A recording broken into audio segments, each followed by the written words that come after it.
கர்த்தராகிய இயேசு கிறிஸ்துவின் நாமத்தினாலே உங்கள் அனைவருக்கும் அன்பின் வாழ்த்துதலை தெரிவித்துக் கொள்கிறேன். இந்த நாளிலும் சமயத்துக்கேற்ற வார்த்தை நிகழ்ச்சியில் கர்த்தர் நம்மோடு பேசுகிறதான வார்த்தை சங்கீதங்களின் புஸ்தகம் 73 சங்கீதம் 73 23ஆம் வசனம். என் வலது கையை பிடித்து தாங்குகிறீர், என் வலது கையை பிடித்து தாங்குகிறீர். கர்த்தர் நம்முடைய வலது கையை பிடித்து தாங்குகிற தேவனாய் இருக்கிறார். ஒருவேளை இந்த உலகத்தில் நாம் கர்த்தருடைய கரத்தை பிடிச்சிருக்கிறோம் அப்படின்னு சொல்லி நினைச்சிக்கூடாது இல்லையா? சில நேரத்தில் நம்ம நினச்சிக்கிறோம் நாம் அவருடைய கரத்தை பிடிக்கிறோம் அப்படின்னு சொல்லி. அதனால் அநேகங்களில் பிரச்சனைகள் போராட்டங்கள் வரும்போது நம்ம என்ன பண்ணிடுறோம், நம்முடைய பிடியை தளர்ந்து விடுகிறவர்களாக இருக்காங்க. ஆனால் கர்த்தர் நம்முடைய கரத்தை பிடிக்கும்போது அவர் நம்மை ஒரு நாளும் விட்டு விடுகிற தேவனாயில்லை. ஆனால் தான் இந்த இடத்துல அழகாக பார்க்கிறோம். என்ன சொல்லுகிறது அப்படின்னு பார்த்தீங்கன்னா, என் வலது கையை பிடித்து தாங்குகிறீர் என்று சொல்லி. இல்லையா? நம்முடைய தேவன் இம்மட்டுமாக நம்மை தாங்கி ஏந்தி சுமந்து தப்புவித்து வந்த தேவன் இனிமேலும் அவர் நம்மை தாங்கி ஏந்தி சுமந்து தப்புவிக்க அவர் வல்லவராய் இருக்கிறார் என்று சொல்லி வேதாகமத்தில் பார்க்கிறோம்.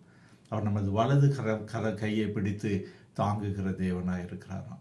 நம்முடைய போக்கையும் வரத்தையும் அறிந்த தேவன், அவர் நமக்கு வழி இதுவே என்று சொல்லுகிற தேவன் நம்மை வலது கையை பிடித்து நடத்துகிறார். ஒருவேளை நமது வழி தவறிவிடக்கூடாது, தவறான பாதையில் சென்று விடக்கூடாது, சத்ருவானோ நம்மை நயவஞ்சகமாக ஏமாற்றிவிடக்கூடாது என்று சொல்லி கர்த்தர் நம்மை நம்முடைய வலது கையை அவர் பிடித்து தாங்குகிற தேவனாய் இருக்கிறார். ஒருவேளை நாம் சுயமாக நடந்து போனோம் என்று சொன்னால், சுயபலத்தை நம்பி நடந்து போனோம் என்று சொன்னால், ஒருவேளை இந்த உலகத்தின் பாடுகள் மத்தியில் போராட்டங்கள் மத்தியில் வீழ்ந்து விடுவோம் என்பதை கர்த்தர் அறிந்திருக்கிறபடினால இந்த நாளில் அவர் நம்மோடு சொல்கிறார், நம்முடைய வலது கையை அவர் பிடித்திருக்கிறார்.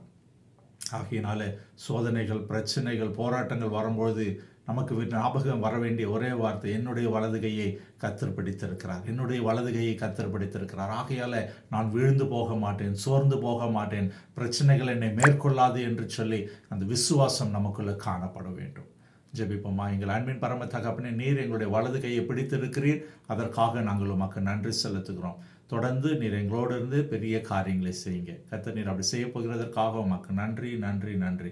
மீட்பர் இயேசு கிறிஸ்துவின் ஜெபிக்கிறோம் நல்ல பிதாவே, ஆமேன் ஆமேன். கர்த்தர் இந்த நாளிலும் நீர் எங்களோடு இருந்து எங்களுடைய வலது கையை பிடிக்கிறீரே, உமக்கு நன்றி என்று சொல்லி இந்த நாள் முழுவதும் கர்த்தருக்கு நம்ம நன்றி செலுத்துவோம். அந்த விசுவாசத்தை நாம் தொடர்ந்து அறிக்கை செய்வோம். கர்த்தர் பெரிய காரியங்களை செய்வாராக. ஆமேன்.